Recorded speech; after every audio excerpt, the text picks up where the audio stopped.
Bonjour, amis madridistes et amateurs de football. Aidez-nous en mettant un like et en vous abonnant pour que nous puissions continuer à vous apporter les dernières actualités du meilleur club du monde, notre équipe de cœur, le Real Madrid. Le VAR encore au cœur de la polémique lors du Real Madrid-Mallorca. Le VAR a une nouvelle fois été le protagoniste d'un match du Real Madrid, et pas pour une bonne utilisation de la technologie. Ce qui se passait lors du match entre les Blancos et le Mallorca, lors de la 3e journée de Liga, a ravivé la polémique arbitrale en Espagne.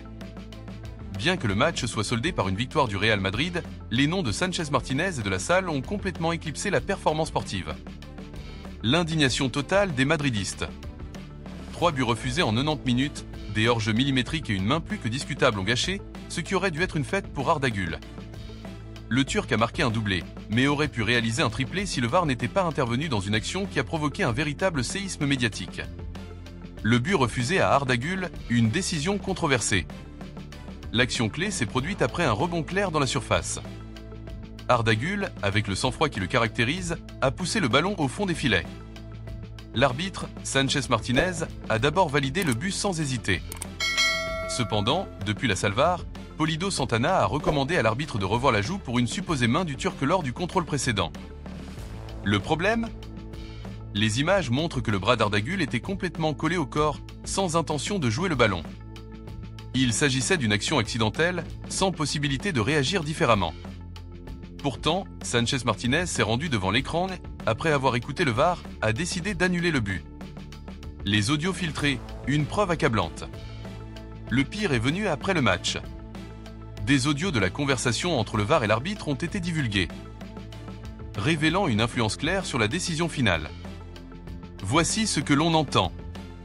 Polito Santana, je te recommande une révision pour évaluer une potentielle main et annuler le but.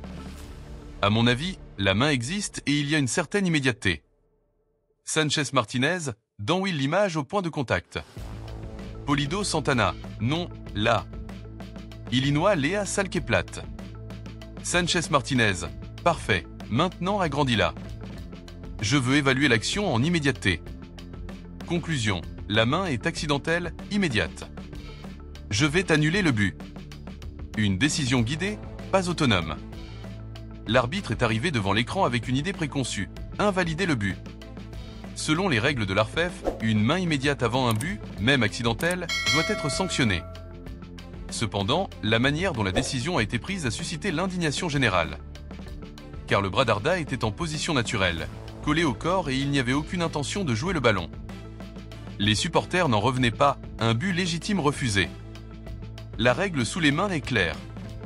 On ne doit pas sanctionner si le bras est en position naturelle, collé au corps, sans intention de jouer le ballon.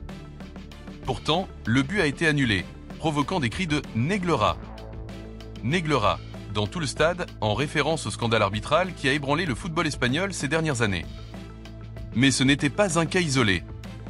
3 buts refusés au Real Madrid, tous dans des circonstances très discutables.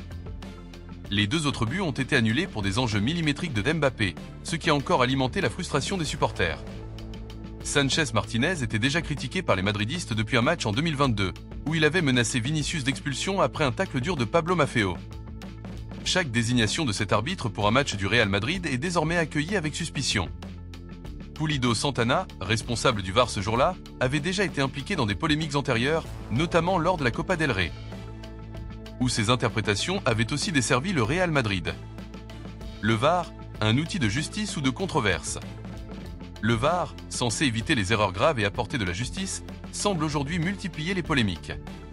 Le cas d'Arda Güler est l'exemple le plus récent d'un but légitime annulé pour une interprétation subjective d'une action qui, dans d'autres matchs et avec d'autres équipes, n'aurait pas eu la même résolution. Conclusion, un débat sans fin.